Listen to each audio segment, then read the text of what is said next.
we're going to be taking a look at the new Voltron Green Lion and Pidge, exclusively only from MattyCollector.com. As you can see, you got the standard white mailing box with nothing but white stuff all over the place. And then we come around here, kind of flip it around, reach in there, rip it. I hope nobody wants that. Open this up, and ooh, it's a green lion. Rawr. And first taking a look at Pidge. As you can see, the nice green packaging, absolutely cool looking. He's definitely still in scale. He's a lot smaller than the other figures, and that's the way it should be. He should be smaller. But he is in the 3 3/4 inch scale range, just he's not actually 3 3/4 inch. So you can see really nice kind of holographic Voltron logo there. Love that. You see the green key in there. Flip around here on the back. And it says the lower blade is included. Now, you can't actually connect this yet from what I'm looking. There's another hilt piece here that we're going to need. So, still, we can't really fully attach things, which sucks. Everything that they're giving us, we can't put anything together. We have to wait until we get the black lion for everything. Really kind of drives me nuts. But you see, that's it. It says that Pidge pilots Green Lion. Green Lion, which forms Voltron's left arm, is piloted by the pint-sized prodigy Pidge. That's a lot. Piloted by the pint-sized prodigy Pidge.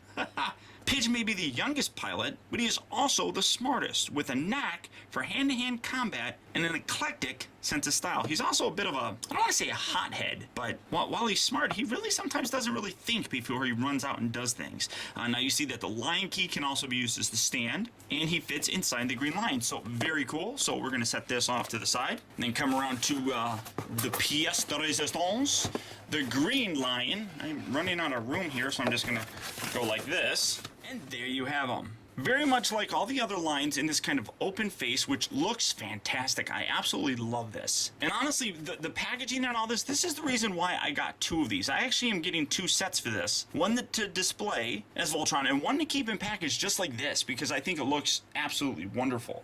I mean, very cool. You can definitely see the grassy area, the earth kind of tone, which is where he comes from, basically, and you can see his butt right there. Flip around on the back, and it says that the Green Lion is piloted by Pidge. A technical whiz kid, young Pidge courageously pilots Green Lion, which forms Voltron's left arm. Green Lion was hidden in the Erusian forest, within the Grand Tree, until all of the lions were found, and Voltron was needed once more. And you can see, left arm. So we got the right arm, we got the left arm, and we got the left leg. And in August, we'll get the blue leg. And then October, the black lion himself. So we'll finally be able to form all gigantic, epic 23 inches of Voltron. You see that Pidge fits perfectly inside there, and he can instantly transforms from Voltron's left arm to lion. A gimmick that I know I'm not the only reviewer that really does kind of think is a waste. But there you have them. Very cool looking, along with the one and only Pidge. So, kind of show them off here. So let's get these guys open and see how cool they actually are. Alright guys, so here we have the Green Lion and Pidge opened up and out of its packaging. And honestly, when I first started getting these figures, knowing that the arms would pretty much be the same, and when I first got the Red Lion, I was really not looking forward to the Green Lion. Mostly because I honestly didn't think it was going to work all that well. Now the Yellow Lion I love, and I think I'm going to like the Blue Lion. Just, I had a lot of preconceived notions, I suppose, about the Green Lion based on the way that the Red Lion was done. And while I still have the same sort of problems with this, one thing that I can say, at least with the Green Lion, I got lucky with it and I don't have any kind of quality issues with it. And he actually seems to hold fairly well in the arm mode. Now we'll get to that in a little bit, but first we want to take a look at the little guy, Pidge. And first off, you can see he comes with his little helmet. Well, a helmeted head. One thing that you will notice that's different is he doesn't have the visor as the previous figures did. Probably because he's wearing glasses. He doesn't need a visor. I mean, the glasses are visors, but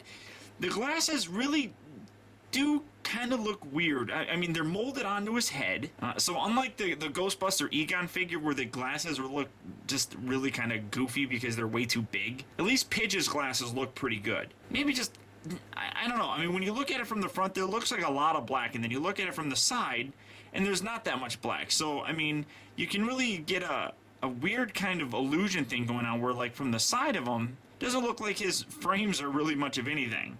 And then you look on the inside and it looks like he's got gigantic frames, so that's kind of weird. But I absolutely love that. You got the little white dot there, very kind of cool looking head. And he also comes with the green stand, which is identical to the red stand and the yellow stand that we got previously. I mean, even the little knobs here on here, I mean, they're all identical, so you're not getting anything different. But, you know, you can use it as the key to open up the green line, or you can use it as a stand. Now, one thing that I have noticed about this is the way his legs are actually designed. If you keep the knees in the proper position where they're in the front, where they bend back, his ankles are going to be twisted like this. Now, you can fix that by, I mean, you can have his feet be straight, but then in doing so, you can totally see that it makes the boot and everything kind of angle inward. So, and then when you bend them, they bend outward. And again, in terms of the articulation, it's the same. It's kind of a disappointment how they did the knees. The knees bend forward a whole lot further than they bend back, which really does kind of suck. But Pidge is my absolute favorite character. I've always loved this guy. There's nothing that I can really say bad about him. And one thing that I actually did notice is that all of the figures are kind of like that with the ankles. I mean, to get his legs to bend completely straight, I mean, if you put them completely straight, they're all going to be pointing inward. So the proper positioning is this way where their ankles are flailing outward. But as you can see, like I said, Pidge is the smallest guy, but is in scale with a 3 3/4 inch line, I suppose. But look at this, that is awesome. As for the rest of the figure, as you can see, he does have those same glasses on there where they look really big here in terms of the frames. I love his hair. The head sculpt on here is absolutely awesome. I love that. Very anime style. So very cool. Now his head is on a ball joint, but you're not going to get any up and down movement with it. It's just going to pretty much rotate. The arms here are on pin and socket joints, so they move in and out. They rotate all the way around. He bends at the elbow, but again, you get the broken elbow syndrome and you get that forward syndrome. Syndrome? I guess. Okay. He rotates also at the elbow. He rotates at the waist. He can do jumping jacks. And, hey, moves in and out, back and forth. But again, that's as far back as it's going to go because of the sculpt of his butt. Bends at the knee and also rotates at the knee. So same level of articulation, just scaled down. And I still wish that they actually did away with this. Just give us a gun that can peg in there. I would like that a whole lot more. But now you can take his head, pop it off. Now one thing I would tell you is that his head, the peg here is a little bit thinner than all the previous ones. So you definitely don't want to like bend it or anything. Just pull it straight back, but then push it straight in carefully. And boom, now you have Pidge with his rockin' green helmet. Now, when I was young, I probably liked Pidge because green was my favorite color growing up. As I got older, I no longer really like green that much. But I still really appreciate it, and I can really remember liking green this much. And then Pidge was, you know, the smart guy. And, you know, with my cartoons, I always just naturally like the smart guys. I like Pidge, I like Donatello, I like Wheeljack, you know, things like that. You know, the smart kind of brainiac guys really appeal to me. But take his head off, just pull it straight out. Come on. And unfortunately, the helmet doesn't come off, so that was just the thing with Lance, unfortunately. But you can probably fix it. I actually think JT Mitchell did a way where he like heat this up or something like that, or put it in boiling water, and then you can just wiggle this. And in fact, it seems like it might actually be wiggling now.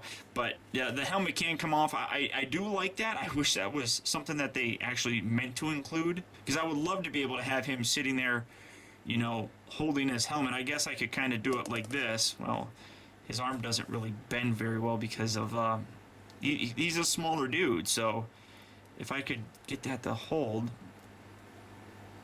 come on, maybe, no, yeah, something like that. But you guys get the idea. But I'm actually gonna leave this helmet on here because he's about to pilot the Green Lion. So coming over to the Green Lion himself, you can actually see that the top here, much like all the other ones, have this little gimmick where you can put the figures inside there. You don't necessarily need this, but just for the purposes of the review, I'm going to show you. You just plug it in there, and then push down and just spread it, and that's supposed to do it. Now, you don't need to use the whole thing. I mean, this is actually a whole lot looser than all the other ones. You can just pull it apart like that. But you got the stickers inside there, which these stickers are actually very straight. I'm very happy with that. I still wish that Matty Collector would let us put the stickers in there, or on there. I'm just the way I am. I would prefer to do it, so then you can take Pidge. And the seats, actually, you can see very kind of big for him. So there you go. Close it up.